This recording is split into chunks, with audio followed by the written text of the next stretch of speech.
أما بعد فأعوذ بالله من الشيطان الرجيم بسم الله الرحمن الرحيم ألف لام را كتاب أنزلناه إليك يخرج الناس من الظلمات إلى النور آمنت بالله صدق الله مولانا العظيم قال الله تبارك وتعالى في شان حبيبه مخبرا وآمرا إن الله وملائكته يصلون على النبي يا أيها الذين آمنوا صلوا عليه وسلموا تسلیما۔ بڑی محبت سے درود پاک کا ہدیہ پیش کر لیجیے۔ الصلاۃ والسلام علیک یا سیدی یا رسول اللہ وعلی آلک واصحابک یا سیدی یا رحمت للعالمین۔ میں نے عرض کیا کہ احباب محبت سے درود پاک پڑھیے۔ مجھے آپ کی محبت پر شک نہیں ہے، اگر محبت نہ ہوتی تو آپ یہاں نہ ہوتے۔ محبت ہے تو یہاں پر حاضر ہیں۔ کبھی محبت بندے کے دل میں ہوتی ہے اور کبھی اس محبت کا اظہار بھی کیا جاتا ہے، اور اللہ کے محبوب علیہ السلام کے میلاد پاک کا موقع ہو تو ایمان والے کے دل میں محبت چھپی نہیں رہتی، اس کا اظہار ہو جاتا ہے۔ اس لیے جب کوئی آپ سے کہتا ہے نا محبت سے، اس کا معنی یہی ہوتا ہے کہ محبت تو موجود ہے، اس میں کوئی شک نہیں کر سکتا، لیکن بس اس کے اظہار کی ضرورت ہے۔ تو احباب محبت سے پڑھ لیجیے الصلاۃ والسلام علیک یا سیدی یا رسول اللہ وعلی آلک واصحابک یا سیدی یا جد الحسن والحسین۔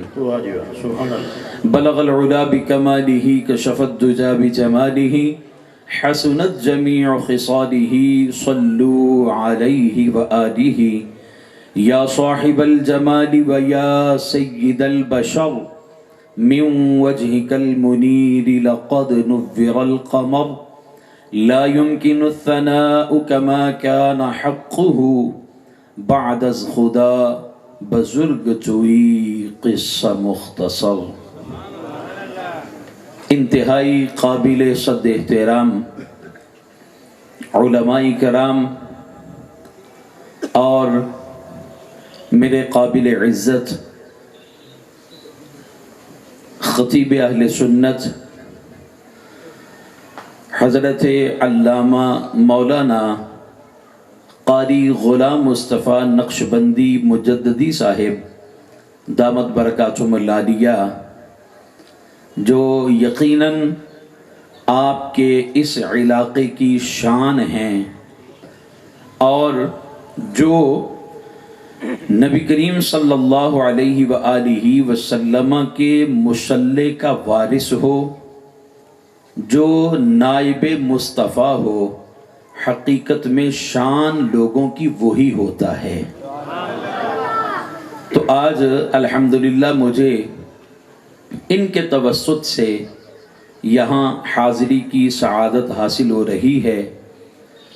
ان کے ساتھ ساتھ جتنے بھی علماء ہیں، بانیان محفل ہیں، اور ان کے ساتھ تعاون کرنے والے ان کے جتنے رفقاء ہیں اور جتنے حاضرین مجلس ہیں، سب کو سلام عقیدت ہے کہ آپ نے جس محبت سے آقا کے میلاد کی خوشی منائی ہے، پروردگار عالم میرا آپ سب کا حاضر ہونا، اس محفل پاک میں آنا اپنی بارگاہ میں قبول فرمائے، اور پروردگار عالم آج کی اس مجلس نور کو ہمارے لیے مغفرت کا سامان بنائے۔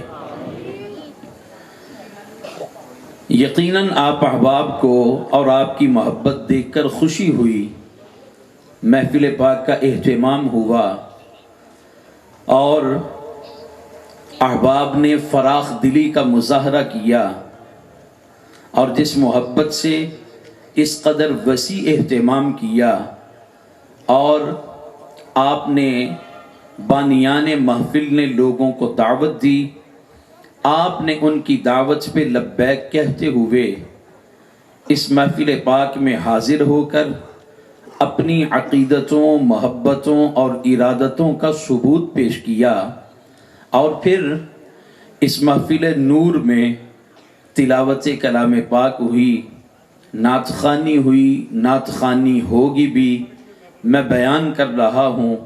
میرے بعد یقیناً میرے سر کے تاج علماء بیان کریں گے، آپ کی سماعتوں تک اور آپ کے دلوں کی کھڑکیوں تک اپنی بات پہنچائیں گے۔ تو یہ سارے کا سارا جو ہم عمل کر رہے ہیں، یہ در حقیقت میں ہم ایک گلدستہ تیار کر رہے ہیں، اور یہ گلدستہ کس کے لیے تیار کر رہے ہیں؟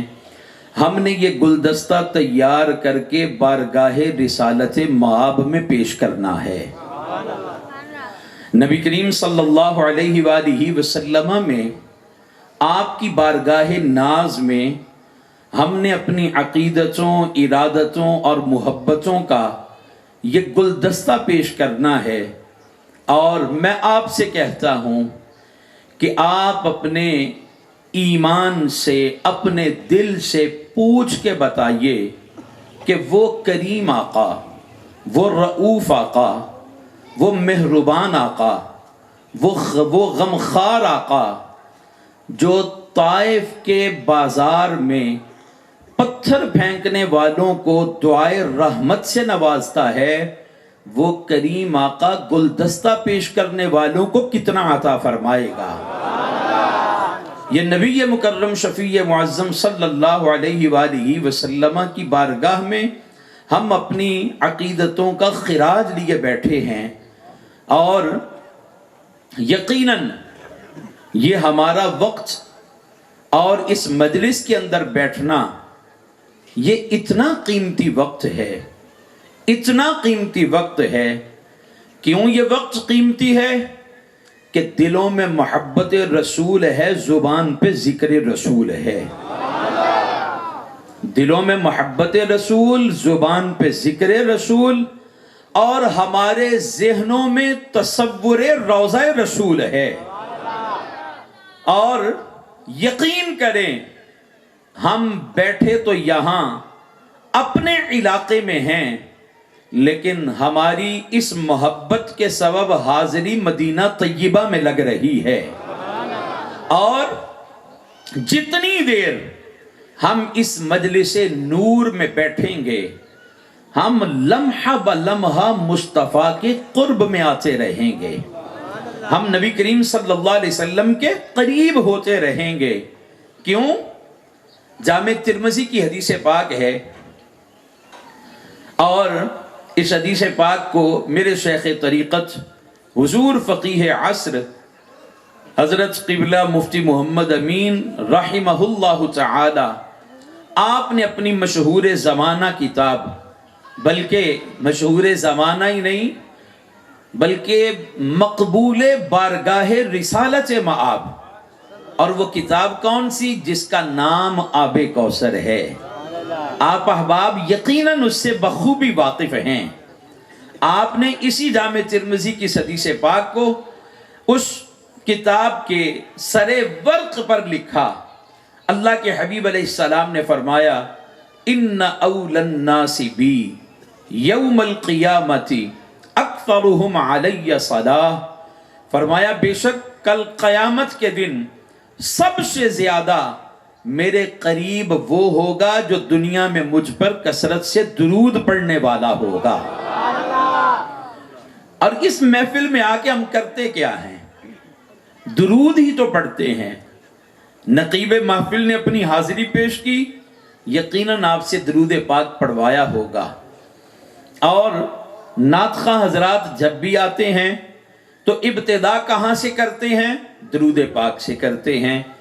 کوئی بھی بیان کرنے والا اپنی حاضری پیش کرے گا تو اس میں بھی صلاۃ و سلام، درود و سلام موجود ہے، حتیٰ کہ ہم اپنی محفل کا اختتام بھی درود و سلام پر ہی کرتے ہیں۔ تو نبی علیہ السلام نے فرمایا کل قیامت کے دن میرے قرب میں وہ ہوگا جو مجھ پر کثرت سے درود پڑھتا رہا ہوگا۔ ہم محفل میں بار بار اور کثرت سے درود پڑھتے ہیں، تو اس عمل کے سبب یہ محفل ہمیں لمحہ بلمحہ مصطفیٰ کے قریب کر رہی ہے۔ تو نبی مکرم شفیع معظم جان دو عالم صلی اللہ علیہ وآلہ وسلم کی محبت لی اپنے دلوں میں، ہم اپنے آقا کا میلاد منانے کے لیے اس محفل کے اندر حاضر ہیں۔ پروردگار عالم ہمارا حاضر ہونا اپنی بارگاہ میں قبول فرمائے۔ نبی مکرم صلی اللہ علیہ وآلہ وسلم کا میلاد پاک، آپ کی ولادت باسعادت، آپ کا دنیا میں تشریف لانا، نبی مکرم صلی اللہ علیہ وسلم کے میلاد پاک کے بہت سارے مقاصد ہیں۔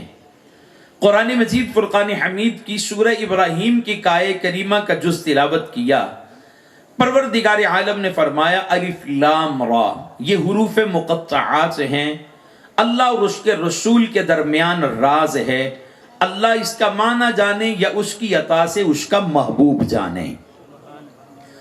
اور یہ ہمارا عقیدہ ہے، یہ اہل سنت و جماعت کا عقیدہ، اس کو اپنے دلوں کی تختیوں پہ نوٹ کریں۔ ہم مصطفیٰ جان رحمت صلی اللہ علیہ وسلم کی عظمتوں کو، شانوں کو اور آپ کے بے مثال کمالات کو تسلیم کرتے ہیں، لیکن ہمارا عقیدہ یہی ہے کہ مصطفیٰ کریم علیہ السلام کے پاس اپنا ذاتی کمال کوئی نہیں ہے، جو کچھ بھی ہے رب کا عطا کیا ہوا ہے، اللہ نے اپنے محبوب کو عطا کیا ہے۔ اور اگر کوئی بندہ مصطفیٰ جان رحمت صلی اللہ علیہ وسلم کے کمالات کو تسلیم نہیں کرتا، گویا وہ رب کی عطا کا انکار کر رہا ہے۔ اللہ تو دینے والا ہے، پروردگار عالم اللہ نے خود اپنے محبوب علیہ السلام سے اعلان کروایا قل اللہم مالک الملک تؤتی الملک من تشاء وتنزع الملک ممن تشاء وتعز من تشاء وتذل من تشاء بیدک الخیر انک علی کل شیء قدیر۔ یعنی اس کا مفہوم اور سادہ سا معنی یہی ہے کہ اللہ ہی حقیقت میں مالک ہے، وہی بادشاہ ہے، لیکن یہ نہیں کہ اللہ کسی کو دیتا کچھ نہیں، اللہ جس کو چاہتا ہے عطا فرما دیتا ہے۔ وہ پروردگار عالم ہی کسی کو بادشاہت دیتا ہے، کسی سے لیتا ہے تو وہ لے بھی لیتا ہے، عزتیں کسی کو دینی ہے تو رب نے دینی ہے، ذلت کسی کے مقدر میں ہے تو اسی کی جانب سے ہے۔ تو پروردگار عالم عطا فرمانے والا ہے، اور ہم مصطفیٰ علیہ السلام کے لیے جس بھی کمال کو مانتے ہیں رب کی عطا سے مانتے ہیں۔ یہ ہمارا اہل سنت و جماعت کا عقیدہ ہے۔ پروردگار عالم نے فرمایا کتاب انزلناہ الیک لتخرج الناس من الظلمات الی النور، فرمایا حبیب علیہ السلام ہم نے آپ کے دل پر، آپ کے قلب نازنین پر جو کتاب نازل کی ہے، قرآن نازل کیا ہے، کیوں نازل کیا؟ اور یہ بات ذہن میں رکھیے، قرآن نازل تب ہوا جب مصطفیٰ دنیا میں آئے ہیں۔ یہ مصطفیٰ کا میلاد ہے، میلاد کے تصدق سے یہ ہوا ہے۔ مصطفیٰ نہ آتے تو قرآن کہاں نازل ہوتا؟ کیوں؟ اللہ نے فرمایا لو انزلنا هذا القرآن على جبل لرأيته خاشعا متصدعا من خشیت اللہ، فرمایا اگر ہم اس قرآن کو پہاڑوں پہ نازل کرتے، فرمایا وہ خدا کے خوف سے ریزہ ریزہ ہو جاتے۔ ان میں یہ صلاحیت نہیں، استعداد نہیں کہ وہ پروردگار عالم کے کلام کے بوجھ کو برداشت کر سکتے۔ ہاں اللہ نے اپنے محبوب کا دل ایسا بنایا ہے کہ جس دل پہ اللہ نے اپنے کلام کو نازل فرمایا ہے۔ تو مصطفیٰ کریم صلی اللہ علیہ وآلہ وسلم کو یہ کتاب کیوں دی، قرآن کیوں دیا؟ اور یہ بھی مصطفیٰ علیہ السلام کے میلاد کا، کیوں مصطفیٰ پیدا ہوئے، دنیا میں تشریف لائے، اعلان نبوت فرمایا، قرآن کا نزول شروع ہوا، اور پھر مصطفیٰ نے یہ قرآن اپنے غلاموں کو دیا، اپنی امت کو دیا۔ کس لیے دیا؟ نبی اکرم شفیع اعظم رحمت دو عالم صلی اللہ علیہ وسلم کے میلاد پاک کے سبب یہ سب ممکن ہوا۔ تو مصطفیٰ کے آنے کا ایک مقصد یہ ہے جس کو پروردگار عالم نے بیان کیا، فرمایا اے محبوب قرآن ہم نے آپ کے دل پہ اس لیے نازل کیا لِتُخْرِجَ النَّاسَ مِنَ الظُّلُمَاتِ إِلَى النُّورِ، تاکہ اے محبوب تم لوگوں کو ظلمات سے نکال کے نور میں منتقل فرماؤ۔ اور اس کو آسان لفظوں میں سمجھیے، تفاسیر کا یہ خلاصہ، ظلمات سے مراد جہنم کی وادیاں ہیں اور نور سے مراد جنت کے بالا خانے ہیں۔ تو گویا اللہ نے اپنے محبوب علیہ السلام کی شان کو بیان کیا، فرمایا محبوب ہم نے تمہارے دل اقدس پہ، قلب نازنین پہ قرآن اس لیے نازل کیا تاکہ تم لوگوں کو جہنم کی وادیوں سے نکال کے جنت کے بالا خانوں میں داخل فرما دو۔ یہ نبی کریم صلی اللہ علیہ وآلہ وسلم کی عظمت اور شان ہے۔ تو نبی کریم علیہ السلام کس لیے تشریف لائے؟ تاکہ لوگوں کو جہنم کی وادیوں سے نکال کے جنت کے بالا خانوں میں منتقل فرمائیں۔ نبی اکرم شفیع اعظم رحمت دو عالم صلی اللہ علیہ وسلم کی ولادت باسعادت کے یہ مقاصد ہیں، اور ہم اپنی تخلیق پہ غور کریں کہ پروردگار عالم نے ہمیں پیدا فرمایا، ہماری تخلیق کا مقصد کیا ہے؟ میں غور کروں، آپ بھی غور کریں۔ پروردگار عالم نے فرمایا وَمَا خَلَقْتُ الْجِنَّ وَالْإِنسَ إِلَّا لِيَعْبُدُونَ، فرمایا ہم نے جن و انس کو اپنی عبادت کے لیے پیدا فرمایا۔ ہماری تخلیق کا مقصد عبادت ہے، ہماری تخلیق کا مقصد پروردگار عالم کی توحید کو تسلیم کرنا ہے، پروردگار عالم کی وحدانیت کا اقرار کرنا ہے، اس کو ماننا ہے، اللہ کی عبادت کرنی ہے۔ یہ مصطفیٰ کریم صلی اللہ علیہ وسلم اس مقصد کو، یعنی جس مقصد کے لیے اللہ نے ہمیں پیدا کیا، مصطفیٰ دنیا میں ہمیں ہمارا مقصد بتانے کے لیے تشریف لائے ہیں۔ نبی مکرم شفیع معظم جان دو عالم صلی اللہ تعالی علیہ وآلہ وسلم نے ہمیں ہمارا مقصد بتایا، اور ہمارا مقصد عبادت ہے۔ اور سب سے پہلا سوال یہ ہے کہ وہ خدا کون ہے جس کی عبادت کی جائے؟ تو نبی اکرم صلی اللہ علیہ وآلہ وسلم کی آمد کا یہ بھی مقصد ہے کہ مصطفیٰ پروردگار عالم کی لوگوں کو پہچان کروائیں۔ نبی کریم صلی اللہ علیہ وآلہ وسلم لوگوں کو بتائیں کہ اللہ کون ہے، اللہ کی معرفت کروائیں، اللہ کی پہچان کروائیں۔ وہ کسی نے کہا نا کہ شاہوں سے ملا ہے نہ تونگر سے ملا ہے، شاہوں سے ملا ہے نہ تونگر سے ملا ہے، اللہ کا عرفان اسی در سے ملا ہے۔ اللہ کا عرفان یعنی اللہ کی معرفت، اللہ کی پہچان اگر ملی ہے تو بارگاہ مصطفیٰ سے ملی ہے، مصطفیٰ کے در سے ملی ہے۔ اور یہ مصطفیٰ کا دنیا میں آنے کا مقصد ہے کہ اللہ کے محبوب صلی اللہ علیہ وسلم اس لیے تشریف لائے تاکہ لوگوں کو بتایا جائے کہ پروردگار عالم وہ وحدہ لا شریک ہے، ایک ہے۔ کیوں؟ نبی اکرم صلی اللہ علیہ وآلہ وسلم کی جب ولادت باسعادت ہوئی اس وقت کفر کا دورہ تھا، ہر جانب کفر تھا، کفر و شرک عروج پر تھا۔ کہیں سورج کی عبادت ہو رہی ہے، کہیں ستاروں کو پوجا جا رہا ہے، کہیں بتوں کی پرستش ہو رہی ہے، کہیں آگ کے پجاری موجود ہیں، اور کہیں نہروں کو پوجنے والے موجود ہیں۔ نبی اکرم صلی اللہ علیہ وسلم کا میلاد ہوا، اس سے پہلے کفر و شرک عروج پر تھا، اور مصطفیٰ لوگوں کو توحید کا پیغام دینے کے لیے تشریف لائے، مصطفیٰ لوگوں کو ایک رب کی پہچان کروانے کے لیے آئے تو اس کے لیے مصطفیٰ نے دنیا میں آتے ہوئے سب سے پہلا کام کیا کیا؟ محسنہ کائنات حضرت سیدہ طیبہ طاہرہ حضرت امینہ رضی اللہ تعالی عنہا فرماتی ہیں، فرمایا جب میرے نور نظر دنیا میں تشریف لائے تو آپ نے دنیا میں آتے ہوئے سب سے پہلے سر سجدے میں رکھ دیا۔ نبی کریم صلی اللہ علیہ وسلم نے سب سے پہلے سر سجدے میں رکھا، اور مصطفیٰ جان رحمت صلی اللہ علیہ وسلم کی سگی پھپھی حضرت صفیہ بنت عبد المطلب فرماتی ہیں، فرمایا جب ہمارے نور نظر نے سر سجدے سے اٹھایا، لب حرکت میں تھے، فرماتی میں نے کان قریب کیا تو آواز آ رہی تھی رب ہب لی امتی، رب ہب لی امتی، اے میرے رب میری امت کو بخش دے، میری امت میرے حوالے کر دے، یہ مجھے ہبہ کر دے۔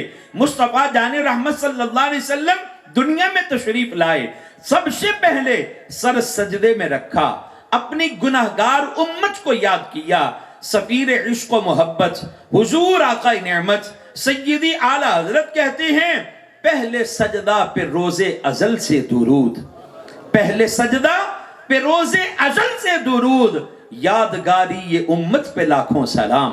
نبی اکرم شفیع اعظم رحمت دو عالم صلی اللہ علیہ وسلم دنیا میں تشریف لائے، سب سے پہلے سر سجدے میں رکھا، اور سر سجدے میں رکھ کے مصطفیٰ جان رحمت نے دنیا والوں کو بتا دیا، اے دنیا والوں تم جس سورج کی عبادت میں لگے ہو، جس چاند کو پوجنے میں لگے ہو، جن ستاروں کی پرستش میں تم مصروف ہو، جس آگ اور پانی کی عبادت کر رہے ہو، مصطفیٰ جان رحمت نے بتا دیا یہ سب معبودان باطلہ ہیں، ان میں سے کوئی بھی عبادت کے لائق نہیں ہے، ہاں میرے عمل کو دیکھو اور پھر یہ خیال کرو اور یقین کر لو کہ یہ ساری عبادت کے لائق ہستیاں نہیں ہیں، بلکہ حقیقت میں عبادت کے لائق وہ وحدہ لا شریک ہے جو ان کا خالق ہے، جس نے سورج کو بنایا ہے، جس نے چاند کو تخلیق کیا ہے،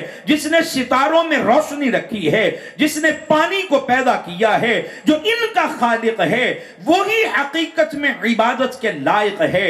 مصطفیٰ جان رحمت صلی اللہ علیہ وسلم دنیا میں تشریف لائے ایک رب کی پہچان کے لیے، ہمیں توحید کی دعوت دینے کے لیے، اور نبی اکرم شفیع اعظم رحمت دو عالم صلی اللہ علیہ وآلہ وسلم آپ کی شان کو اللہ نے قرآن مجید میں ایک مقام پہ بیان کیا، فرمایا سورہ الاحزاب یا ایہا النبی انا ارسلناک شاہدا، فرمایا اے غیب کی خبریں دینے والے محبوب، انا ارسلناک بے شک ہم نے تمہیں بھیجا، شاہدہ گواہ بنا کر۔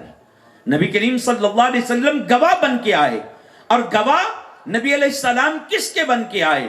تفسیر جلالین کے مطابق مصطفیٰ جان رحمت صلی اللہ علیہ وسلم کو اللہ نے جس کا رسول بنا کے بھیجا ہے، مصطفیٰ ہر اس کے لیے گواہ بن کے آئے ہیں۔ اور مسلم کی حدیث پاک کے مطابق مصطفیٰ جان رحمت صلی اللہ علیہ وسلم نے خود اس کی وضاحت فرمائی کہ میں کس کی جانب رسول بن کے آیا ہوں۔ آپ نے فرمایا ارسلت الی الخلق کافہ، فرمایا اللہ نے مجھے ساری کائنات کا رسول بنا کے بھیجا ہے۔ تو نبی کریم علیہ السلام ان سب کے شاہد گواہ بن کے آئے ہیں۔ نبی علیہ السلام یقیناً ہمارے اعمال کے گواہ ہیں۔ آج مصطفیٰ تحمل شہادت فرما رہے ہیں، ہمارے اعمال کا مشاہدہ کر رہے ہیں، اور کل قیامت کے دن مصطفیٰ ادائے شہادت کریں گے، شہادت گواہی دیں گے۔ جہاں مصطفیٰ اپنے ہر امتی کے عمل کی گواہی دیں گے، اس کے گواہ بن کے آئے ہیں۔ وہیں تفسیر کبیر امام فخر الدین رازی رحمت اللہ علیہ کے مطابق، اور اس کو میرے استاذ گرامی حضور امام المناظرین حضرت علامہ محمد سعید احمد صاحب اسعد رحمہ اللہ تعالی، آپ نے اپنی ایک کتاب مسئلہ حاضر و ناظر کے اندر اس آیہ مبارکہ کو کوٹ کرتے ہوئے آپ نے یہی امام فخر الدین رازی کے حوالے سے لکھا۔ آپ فرماتے ہیں اللہ نے فرمایا یا ایھا النبی انا ارسلناک شاہدا، اے غیب کی خبریں دینے والے محبوب، بے شک ہم نے تمہیں گواہ بنا کے بھیجا۔ آپ لکھتے ہیں کہ مصطفیٰ اپنی امت کے ہر عمل کے گواہ ہیں۔ آج تحمل شہادت ہو رہی ہے، کل قیامت کے دن ادائے شہادت ہوگی، لیکن مصطفیٰ کو اللہ نے گواہ بنایا۔ کس کا؟ آپ فرماتے ہیں شاہدن ای للہ بالوحدانیتی وانہ لا الہ غیرہ۔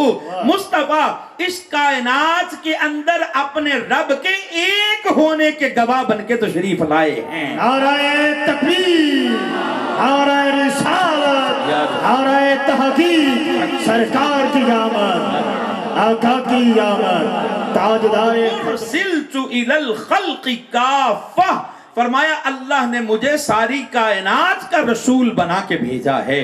تو نبی کریم علیہ السلام ان سب کے شاہد گواہ بن کے آئے ہیں۔ نبی علیہ السلام یقیناً ہمارے اعمال کے گواہ ہیں۔ آج مصطفیٰ تحمل شہادت فرما رہے ہیں، ہمارے اعمال کا مشاہدہ کر رہے ہیں، اور کل قیامت کے دن مصطفیٰ ادائے شہادت کریں گے، شہادت گواہی دیں گے۔ جہاں مصطفیٰ اپنے ہر امتی کے عمل کی گواہی دیں گے، اس کے گواہ بن کے آئے ہیں۔ وہیں تفسیر کبیر امام فخر الدین رازی رحمت اللہ علیہ کے مطابق، اور اس کو میرے استاذ گرامی حضور امام المناظرین حضرت علامہ محمد سعید احمد صاحب اسعد رحمہ اللہ تعالی، آپ نے اپنی ایک کتاب مسئلہ حاضر و ناظر کے اندر اس آیہ مبارکہ کو کوٹ کرتے ہوئے آپ نے یہی امام فخر الدین رازی کے حوالے سے لکھا۔ آپ فرماتے ہیں اللہ نے فرمایا یا ایھا النبی انا ارسلناک شاہدا، اے غیب کی خبریں دینے والے محبوب، بے شک ہم نے تمہیں گواہ بنا کے بھیجا۔ آپ لکھتے ہیں کہ مصطفیٰ اپنی امت کے ہر عمل کے گواہ ہیں۔ آج تحمل شہادت ہو رہی ہے، کل قیامت کے دن ادائے شہادت ہوگی، لیکن مصطفیٰ کو اللہ نے گواہ بنایا۔ کس کا؟ آپ فرماتے ہیں شاہدن ای للہ بالوحدانیتی وانہ لا الہ غیرہ۔ مصطفیٰ اس کائنات کے اندر اپنے رب کے ایک ہونے کے گواہ بن کے تشریف لائے ہیں۔ نعرہ تکبیر، نعرہ رسالت، نعرہ تحقیق، سرکار کی آمد، آقا کی آمد، تاجدار مصطفیٰ جان رحمت صلی اللہ علیہ وسلم ایک اللہ کے گواہ بن کے تشریف لائے ہیں۔ نبی علیہ السلام نے اللہ کی توحید کا پیغام دیا ہے، اور پھر مصطفیٰ علیہ السلام نے پیغام توحید لوگوں تک کیسے پہنچایا، دین حق کی تبلیغ کیسے فرمائی۔ نبی علیہ السلام کو جب حکم ملتا ہے 40 سال کی عمر مبارکہ میں اعلان نبوت فرماتے ہیں، اور پھر اللہ کے محبوب علیہ السلام کی ظاہری عمر مبارکہ کتنی تھی؟ 63 سال۔ نبی کریم علیہ السلام نے 40 سال سے 63 سال یعنی 23 سال کا عرصہ اللہ کے محبوب علیہ السلام نے اپنی مبارک زندگی کا 23 سال کا عرصہ تبلیغ دین میں صرف فرمایا ہے۔ اور نبی کریم صلی اللہ علیہ وسلم نے تبلیغ دین کے لیے اپنی مبارک زندگی کا 23 سال کا عرصہ صرف کیا، اور مصطفیٰ نے ماحول کی سختیوں کو برداشت کیا ہے۔ نبی کریم صلی اللہ علیہ وسلم نے بڑی آرام کے ساتھ اور آسانی کے ساتھ تبلیغ دین کا فریضہ سر انجام نہیں دیا۔ مصطفیٰ جان رحمت صلی اللہ علیہ وسلم نے مکہ کے اندر جب تبلیغ کا آغاز فرمایا تھا تو لوگوں نے کیسے اذیتیں دی تھیں، کتنی تکالیف کے پہاڑ توڑے تھے، اور مصطفیٰ کریم علیہ السلام شیب ابی طالب کے کٹھن ماحول سے گزرے تھے۔ مصطفیٰ طائف کے بازار کے اندر گئے ہیں، لوگوں نے کیسا سلوک کیا تھا۔ اللہ کے محبوب علیہ السلام کے لیے پھر حالات ایسے بنائے گئے کہ آپ کو مدینہ کی جانب ہجرت کرنا پڑا۔ اللہ کے محبوب علیہ السلام نے ماحول کی سختیوں کو برداشت کر کے اپنی مبارک زندگی کے 23 سال کا عرصہ تبلیغ دین کے اندر صرف کیا، لیکن 23 سال کا عرصہ جب تبلیغ دین میں صرف کیا، تو اس کا صلہ کیا ہے، اس کا ثمر کیا ہے، اس کا نتیجہ کیا ہے؟ جب آپ نے اس قدر محنت شاقہ فرمائی ہے تو اللہ نے مصطفیٰ کی زندگی میں کائنات میں توحید کے پرچم کو بلند فرما دیا ہے، توحید کو قائم فرما دیا۔ اور مصطفیٰ نے توحید کے لیے کتنا لوگوں تک پیغام پہنچایا، کتنی محنت شاقہ کی کہ اللہ کے محبوب صلی اللہ علیہ وآلہ وسلم نے پھر اس کو ایک موقع پر اپنے غلاموں کے سامنے ارشاد فرمایا۔ بخاری کے اندر حدیث پاک موجود ہے، حضرت سیدنا عقبہ بن عامر رضی اللہ تعالیٰ عنہ فرماتے ہیں اللہ کے محبوب علیہ السلام نے توحید کا پیغام ایسے دیا کہ پھر مصطفیٰ نے بالآخر فرمایا واللہ اے لوگو مجھے اللہ کی قسم ہے ما اخاف ان تشرکو بعدی، اب مجھے اس بات کا ڈر نہیں ہے کہ میرے دنیا کے بعد تم شرک کے اندر مبتلا ہو جاؤ گے۔ نبی علیہ السلام نے ایسے توحید کا پیغام لوگوں تک پہنچایا ہے اور ایک رب کو منوایا ہے۔ اور اللہ کے محبوب نے رب کو منوایا کیسے ہے، اللہ کی توحید کو منوایا کیسے ہے، اس کو سمجھنے کے لیے قرآن پڑھیے، حضرت سیدنا موسیٰ کلیم اللہ علیہ السلام کا واقعہ پڑھیے۔ حضرت سیدنا موسیٰ کلیم اللہ علیہ السلام نے اپنی قوم سے فرمایا میری قوم اللہ کی وحدانیت کو مانو، اللہ کو تسلیم کرو۔ تو قوم موسیٰ نے جواب کیا دیا؟ کہنے لگی لن نؤمن لک حتی نر اللہ جہرا، ہم نہیں مانیں گے۔ کب تک؟ جب تک اللہ کو ہم اپنی آنکھوں سے نہیں دیکھ لیتے۔ یہ قوم موسیٰ کا جواب تھا۔ انہوں نے کہا ہم رب کو تب مانیں گے، اس کی وحدانیت کو تب تسلیم کریں گے جب اپنی آنکھوں سے اللہ کو دیکھیں گے۔ حضرت موسیٰ علیہ السلام کی قوم نے جب یہ اللہ کے بارے میں اہانت کی تو پروردگار عالم نے فرمایا فَأَخَذَتْكُمُ الصَّاعِقَةُ، اللہ نے ان پہ عذاب بھیجا، چنگاڑ نے انہیں پکڑ لیا اور وہ موت کے گھاٹ اتار دیے گئے۔ حضرت سیدنا موسیٰ علیہ السلام نے دیکھا یہ مر گئے، اللہ کی بارگاہ میں عرض کیا مولا میری قوم کے لوگ تو پہلے ماننے کے لیے تیار نہیں ہیں، یہ مر چکے ہیں، اب میں واپس اپنی قوم میں جاؤں گا تو قوم کے لوگ تو یہی کہیں گے کہ موسیٰ ان کو لے کے ہی ساتھ اپنے اس لیے گیا تھا تاکہ انہیں قتل کر دے، انہیں مار دے۔ حضرت موسیٰ علیہ السلام نے رب کی بارگاہ میں دعا کی، اللہ نے انہیں زندگی عطا فرما دی۔ ثم بعثناکم من بعد موتکم لعلکم تشکرون۔ اس سے یہ پتہ چلتا ہے اللہ کا نبی دعا کر دے تو اللہ کے نبی کی دعا پہ رب مردوں کو زندگی عطا کر دیتا ہے۔ حضرت موسیٰ علیہ السلام نے دعا مانگی، وہ زندہ ہو گئے۔ یہ حضرت موسیٰ علیہ السلام کی قوم تھی جس نے جواب دیا لن نؤمن لک حتی نر اللہ جہرا، جب تک اپنی آنکھوں سے رب کو نہیں دیکھیں گے نہیں مانیں گے۔ اور احباب غور کیجئے، ایک لمحے کے لیے اس پہ توقف کر کے غور کیجئے اور پھر بتائیے کیا کبھی کسی صحابی نے مصطفیٰ سے یہ مطالبہ کیا؟ اللہ کے محبوب نے فرمایا ہو اے میرے غلاموں رب کو ایک مانو، کسی ایک صحابی نے کہا ہو یا رسول اللہ تب تک نہیں مانیں گے جب تک رب کو اپنی آنکھوں سے نہیں دیکھیں گے؟ تو گویا مصطفیٰ کے صحابہ نے یہ بتا دیا کیا ہوا اگر ہم نے خدا کو نہیں دیکھا؟ خدا کو نہیں دیکھا، حبیب خدا کو تو دیکھا ہے، مصطفیٰ کریم صلی اللہ علیہ وسلم کو تو ہم نے دیکھا ہے، ہم نے اس کو تو دیکھا ہے جس نے اپنی آنکھوں سے شب معراج خدا کو دیکھا ہے۔ مصطفیٰ کریم صلی اللہ علیہ وسلم کے صحابہ نے کبھی بھی یہ مطالبہ نہیں کیا کہ یا رسول اللہ ہم تب مانیں گے جب آنکھوں سے دیکھیں گے۔ مطالبہ کیوں نہیں کیا؟ اس لیے نہیں کیا کہ اللہ نے اپنے محبوب کو چہرہ ہی ایسا عطا کیا تھا، مصطفیٰ کو حسن ہی ایسا دیا تھا، مصطفیٰ کو جمال ہی ایسا دیا تھا۔ نبی اکرم شفیع اعظم رحمت دو عالم صلی اللہ علیہ وآلہ وسلم کو اللہ نے جو آپ کے دل پہ قرآن اتارا، ایک وہ قرآن ایسا تھا کہ مصطفیٰ کی زبان سے جو سنتا وہ ایمان لا کے آپ کا دیوانہ بن جاتا تھا، اور پھر مصطفیٰ کے مصطفیٰ کے چہرے کو اللہ نے ایسا پر نور بنایا تھا، ایسا پر جلال چہرہ عطا کیا تھا، جو مصطفیٰ کے چہرے کو دیکھتا وہ آپ کا فدائی ہو جاتا تھا۔ اور نبی مکرم شفیع معظم صلی اللہ علیہ وسلم کو اللہ نے حسن کیسا دیا؟ حضرت سیدنا برا رضی اللہ تعالیٰ عنہ فرماتے ہیں، بخاری اور مسلم کی متفقن علیہ حدیث پاک ہے، آپ فرماتے ہیں اللہ کے محبوب علیہ السلام کے حسن و جمال کا تذکرہ کرتے ہوئے آپ نے فرمایا، آپ فرماتے ہیں اللہ کے محبوب علیہ السلام کا چہرہ سب سے زیادہ خوبصورت تھا۔ فرمایا مصطفیٰ صورت کے لحاظ سے سب سے زیادہ حسین تھے، وَأَحْسَنَهُ خَلْقًا، اور مصطفیٰ تخلیق کے لحاظ سے بھی سب سے زیادہ حسین تھے۔ آپ کا چہرہ بھی سب سے حسین تھا اور آپ کی خلقت بھی سب سے زیادہ حسین تھی۔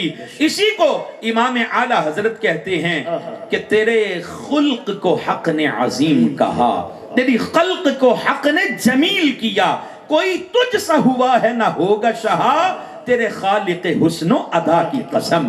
نبی کریم صلی اللہ علیہ وسلم کو اللہ نے ایسا حسن عطا کیا، اور اگر اسی حسن کو بقول حضرت حسان ابن ثابت سننا ہو تو پھر اپنے دل کی کھڑکیوں کو کھول کے سنیے۔ آپ کہتے ہیں وَأَحْسَنُ مِنْكَ لَمْ تَرَ قَطُّ عَيْنِي وَأَجْمَلُ مِنْكَ لَمْ تَلِدِ النِّسَاءُ، یا رسول اللہ آپ جیسا حسین حسان کی آنکھ نے دیکھا ہی نہیں۔ اور کوئی بندہ یہ کہتا اے حسان تو نے کون سا پوری کائنات کو دیکھ لیا ہے کہ تجھے مصطفیٰ جیسا نظر نہیں آیا؟ آپ نے اس اعتراض کا جواب دیتے ہوئے اگلے مصرے میں کہا، فرمایا وَأَجْمَلُ مِنْكَ لَمْ تَلِدِ النِّسَاءُ، حسان کی آنکھ تو تب دیکھتی جب مصطفیٰ جیسا خوبرو کسی ماں نے جنا ہوتا۔ اور کہتے خلقتا مبرئا من کل عیب کأنک قد خلقت کما تشاء، یا رسول اللہ آپ ہر عیب سے پاک پیدا کیے گئے، گویا جیسے آپ چاہتے رہے آپ کا رب آپ کو تخلیق فرماتا رہا۔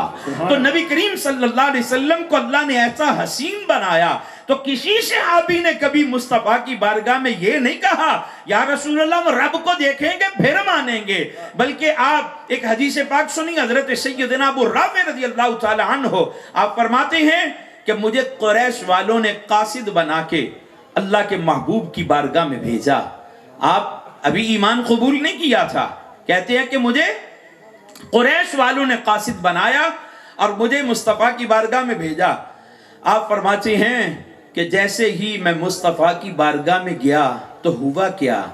آپ کہتے ہیں لما رأیتہ القی فی قلبی الاسلام، جیسے ہی میری نگاہ مصطفیٰ کے چہرے پہ پڑی اسلام دل میں داخل ہو گیا۔ یعنی ابھی کوئی گفتگو نہیں ہوئی، کوئی کلام نہیں ہوا، مصطفیٰ سے قرآن نہیں سنا، مصطفیٰ سے وعظ و نصیحت کی باتیں نہیں سنی۔ آپ کہتے ہیں جیسے ہی میری نگاہ مصطفیٰ کے چہرے پہ پڑی اسلام میرے دل میں داخل ہوا، اور ساتھ عرض کرنے لگے واللہ لا ارجع الیہم ابدا، مجھے اللہ کی قسم ہے یا رسول اللہ اب میں آپ کی بارگاہ سے پلٹ کے واپس نہیں جاؤں گا۔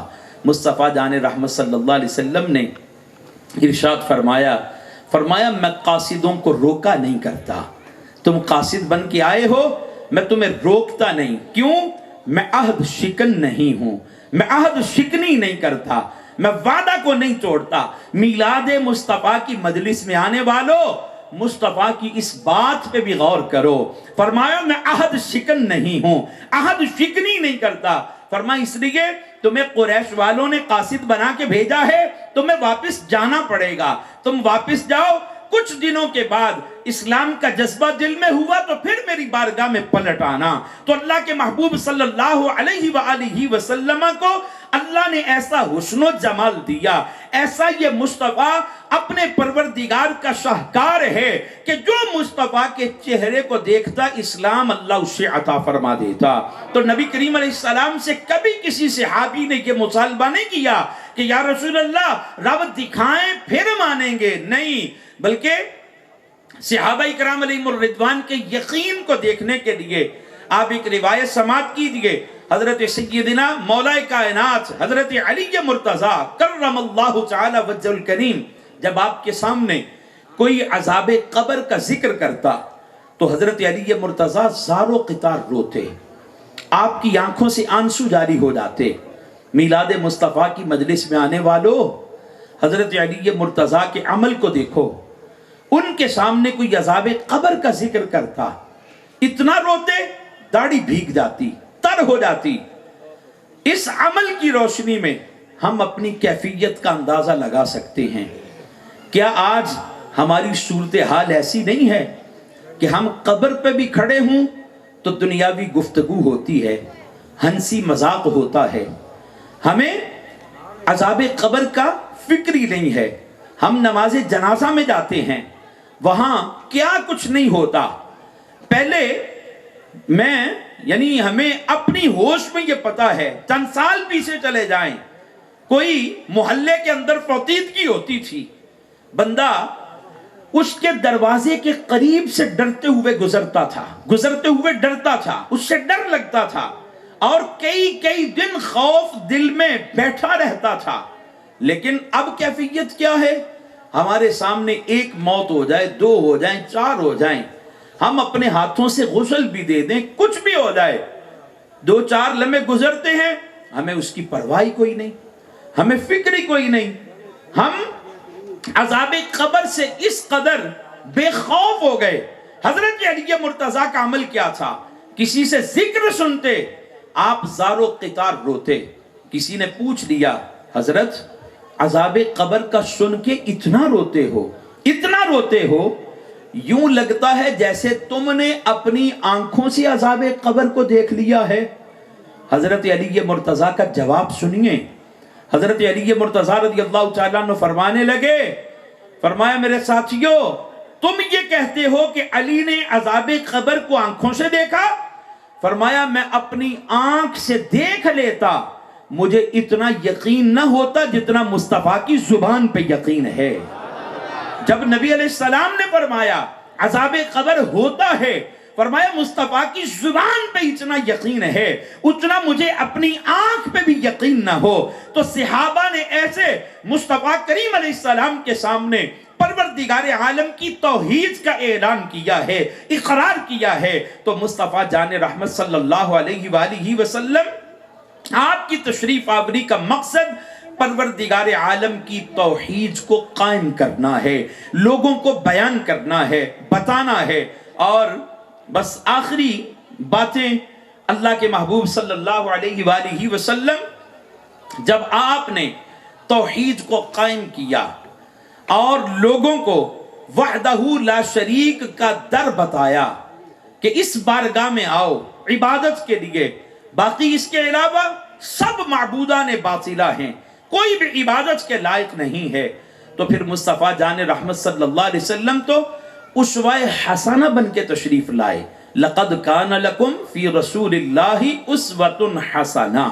اللہ کے محبوب صلی اللہ علیہ وآلہ وسلم نے پھر ہمیں یہ بھی بتایا کہ رب کی عبادت کیسے کرنی ہے۔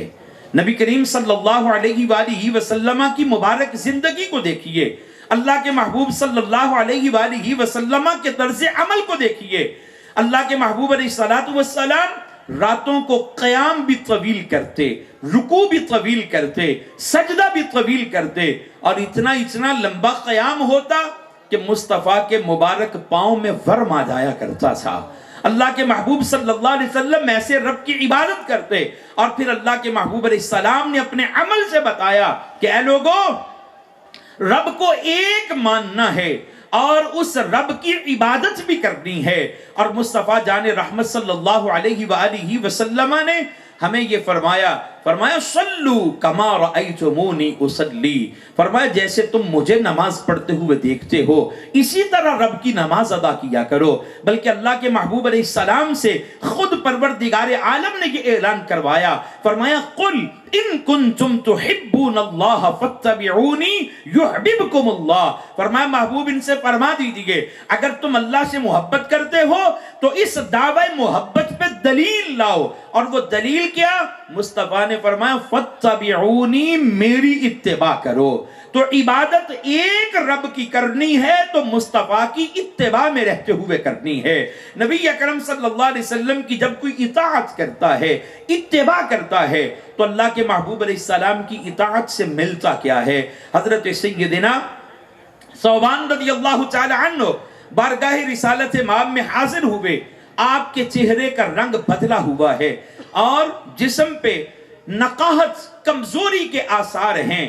اللہ کے حبیب علیہ السلام نے پوچھا یہ کیا حال ہے؟ عرض کیا آقا ایک بات کی فکر ہے، اور وہ فکر یہ ہے کہ آج تو ہم دنیا میں آپ سے ملاقات کرتے ہیں، آپ کی بارگاہ میں حاضر ہو جاتے ہیں، دکھی دلوں کو قرار مل جاتا ہے، لیکن فکر یہ ہے کہ آپ کی تصدق سے اور رب کے کرم سے اگر کل جنت میں چلے گئے تو آپ کا جنت میں مقام تو اتنا بلند و بالا ہوگا، ہماری آپ سے وہاں ملاقات نہ ہو سکے گی۔ حضرت ثوبان نے جب یہ عرض کیا تو پروردگار عالم کی جناب سے حضرت جبریل مصطفیٰ علیہ السلام کی خدمت میں حاضر ہو جاتے ہیں اور پروردگار عالم کا کلام سناتے ہیں۔ فرمایا محبوب انہیں تسلی دو، انہیں خوشخبری سنا دو، وَمَن يُطِعِ اللَّهَ وَالرَّسُولَ فَأُولَئِكَ مَعَ الَّذِينَ أَنْعَمَ اللَّهُ عَلَيْهِم مِّنَ النَّبِيِّينَ وَالصِّدِّيقِينَ وَالشُّهَدَاءِ وَالصَّالِحِينَ۔ فرمایا جو اللہ اور اس کے رسول کی اطاعت کرے گا، فرمایا اللہ ان کو انعام یافتہ لوگوں کا ساتھ عطا فرما دے گا۔ اور وہ انعام یافتہ کون ہیں؟ وہ نبیوں کا گروہ ہے، صدیقین کا گروہ ہے، شہداء کا گروہ ہے، صالحین امت کا گروہ ہے۔ اور اللہ نے فرمایا وَحَسُنَ أُولَئِكَ رَفِيقًا، یہ کتنے اچھے ساتھی ہیں۔ تو اس لیے مصطفیٰ کی اطاعت میں زندگی گزارو گے تو کل قیامت کے دن بھی جنت میں مصطفیٰ کی رفاقت نصیب ہوگی۔ نبی اکرم شفیع اعظم رحمت دو عالم صلی اللہ علیہ وسلم کا اطاعت کے حوالے سے ایک اور ارشاد گرامی سماعت کیجئے، ترمذی کے اندر موجود ہے۔ حضرت سیدنا انس بن مالک رضی اللہ تعالیٰ عنہ فرماتے ہیں میں اللہ کے حبیب علیہ السلام کی خدمت میں حاضر تھا، نبی کریم صلی اللہ علیہ وسلم نے ارشاد فرمایا یا بنیہ، اے میرے بیٹے، یہ مصطفیٰ کی شفقت ہے، یہ نبی علیہ السلام کی اپنے غلاموں سے محبت ہے، پیار کا انداز ہے۔ فرمایا یا بنیہ، اے میرے بیٹے، ان قدرت ان تصبح و تمسیہ، فرمایا اے میرے بیٹے اگر تجھ سے ہو سکے تو فرمایا ایک کام کرنا، اور وہ کام کیا تھا؟ بس اس پہ غور کیجئے، یہ کام کی بات ہے۔ اللہ کے محبوب علیہ السلام نے فرمایا، انس بن مالک سے فرمایا اے میرے بیٹے اگر تم سے ہو سکے تو ایک کام کرنا، فرمایا تیری صبح اور شام اس انداز میں گزرے کہ تیرے دل میں کسی کے لیے کھوٹ نہ ہو۔ فرمایا تیرے دل میں کسی کے لیے کھوٹ نہ ہو۔ آج سگے بھائیوں کو دیکھیں، کیا دل میں ایک دوسرے کے لیے کھوٹ نہیں ہے؟ مسلمانوں کو دیکھیں، ہم مسلمان ضرور ہیں، کلمہ پڑھا ہے، لیکن دلوں میں حسد ہے، بغض ہے، کینہ ہے، عناد ہے، کھوٹ ہے، بدخواہی ہے، سب کچھ دلوں میں ہے۔ لیکن مصطفیٰ جان رحمت صلی اللہ علیہ وسلم نے فرمایا تم سے ہو سکے تو صبح و شام اس انداز میں کرنا کہ تمہارے دل میں کسی کے لیے کھوٹ نہ ہو۔ اور مصطفیٰ نے یہ بات فرما کے فرمایا اگر ہو سکے فَفْعَلْ، اس کو کریے، اس پہ عمل کیجئے۔ اور یہ بات فرما کے ساتھ ہی مصطفیٰ نے فرمایا وَذَلِكَ مِن سُنَّتِي، فرمایا یہ میری سنت ہے۔ آج چہرے پہ داڑھی رکھنا یقیناً مصطفیٰ کی سنت ہے، نماز کو باجماعت پڑھنا یقیناً مصطفیٰ کے حکم پہ عمل ہے، مسواک کرنا یقیناً مصطفیٰ کی سنت ہے، پانی بیٹھ کر پینا مصطفیٰ کی سنت ہے، 3 سانسوں میں پینا مصطفیٰ کی سنت ہے، پہلے بسم اللہ شریف پڑھنا مصطفیٰ کی سنت ہے، بعد میں الحمدللہ کہنا مصطفیٰ کی سنت ہے۔ یہ ساری سنتیں مصطفیٰ کی ہیں، ہم اس کا پرچار کریں ضرور بھی ضرور کریں، اس پہ عمل کریں ضرور بھی ضرور کریں، اس میں کوئی انکار کی گنجائش نہیں، اس کا اجر و ثواب اپنا ہے۔ لیکن مصطفیٰ نے فرمایا اے انس بن مالک ہو سکے تو صبح شام اس انداز میں کرنا کہ تیرے دل میں کسی کے لیے کھوٹ نہ ہو۔ فرمایا وَذَلِكَ مِن سُنَّتِي، یہ بھی میری سنت ہے۔ اور مصطفیٰ نے فرمایا جس نے میری سنت کو زندہ کیا اس نے مجھ سے محبت کی۔ وَمَنْ أَحْيَا سُنَّتِي فَقَدْ أَحَبَّنِي، فرمایا جس نے میری سنت کو اپنایا، میرے طرز عمل کو اپنایا، فرمایا اس نے مجھ سے محبت کی۔ اور جب مصطفیٰ سے اس سنت پہ عمل کی وجہ سے محبت ہوگی تو پھر ملے گا کیا؟ فرمایا وَمَنْ أَحَبَّنِي كَانَ مَعِيَ فِي الْجَنَّةِ، جو میں مصطفیٰ سے محبت کرے گا وہ جنت میں بھی میرے ساتھ ہوگا۔ تو یہ مصطفیٰ کریم صلی اللہ علیہ وسلم کے میلاد پاک کی مجلس میں آنے والوں، یہ مصطفیٰ کے میلاد کا مقصد ہے کہ ہم نے ایک اللہ کو بھی ماننا ہے اور اللہ کی عبادت بھی کرنی ہے، لیکن کیسے؟ مصطفیٰ کی اطاعت میں، مصطفیٰ کی اتباع میں، اللہ کے محبوب کی اتباع میں۔ ہم نے حقوق اللہ کو بھی پہچاننا ہے، اس پہ بھی عمل کرنا ہے، ہم نے حقوق العباد کی پاسداری کا بھی خیال رکھنا ہے۔ تو اگر ہم میلاد مصطفیٰ صرف اس کو کہیں کہ سال کے بعد ایک مرتبہ اپنے گھر پہ 4 لڑیاں لائٹوں کی لگا کے ہم نے میلاد مصطفیٰ کا حق ادا کیا اور کبھی حقوق اللہ کا خیال نہ رکھا، کبھی حقوق العباد کی پاسداری کے لیے کوشاں نہ ہوئے، کبھی نماز کے قریب نہ گئے، اور کبھی ہم نے حسن اخلاق کو نہ اپنایا، کبھی مصطفیٰ کی ان سنتوں کو نہ اپنایا، اپنے دل کو مسلمانوں کے لیے صاف نہ رکھا، اپنے بھائیوں کے لیے پاک نہ رکھا، بغض، حسد، عناد، کینے سے اپنے دلوں کو محفوظ نہ رکھا، تو پھر یہ ہماری غلط فہمی ہے کہ ہم سال کے بعد ایک مرتبہ گلی کو سجا لیں، ہم میلاد کا حق ادا کر دیں گے۔ نہیں، اگر ہم مصطفیٰ کے میلاد کی خوشی میں آپ کی آمد کے مقاصد کو دیکھتے ہوئے، انہیں سمجھتے ہوئے، جن میں 5 نمازیں بھی پڑھیں گے اور اس کے علاوہ نفلی نماز کی بھی ہم کوشش کریں گے اور مصطفیٰ کے فرمان کے مطابق سنتوں کا بھی خیال رکھیں گے، حقوق العباد کی پاسداری کا بھی خیال رکھیں گے، اپنے والدین کی خدمت کریں گے، اپنے بہن بھائیوں کا جو درجہ ہے ہم اس کے بارے میں بھی فکر رکھیں گے، تو پھر یقین کرنا اگر اس طرح اپنی زندگی گزارو گے تمہاری زندگی کا ایک ایک لمحہ میلاد مصطفیٰ منانے میں گزر رہا ہے۔ اور یہی حقیقت میں میلاد مصطفیٰ کی تعلیم ہے جس کے لیے اللہ کے محبوب علیہ السلام دنیا میں تشریف لائے ہیں، اور آج کی مجلس کا انعقاد بھی اسی لیے ہے کہ آپ احباب تک مصطفیٰ کے آنے کا مقصد پہنچے اور مصطفیٰ کی تعلیم آپ تک پہنچے اور ہم عمل کر کے اپنی زندگیوں کو سنوار سکے۔ جب ہم مصطفیٰ کی غلامی کو اختیار کریں گے تو پھر یقین کرنا غلامی مصطفیٰ میں زندگی گزار کے بندہ جب قبر کے اندر پہنچے گا، قبر میں بعد میں پہنچے گا، قبر جنت کا باغ پہلے بن چکی ہوگی۔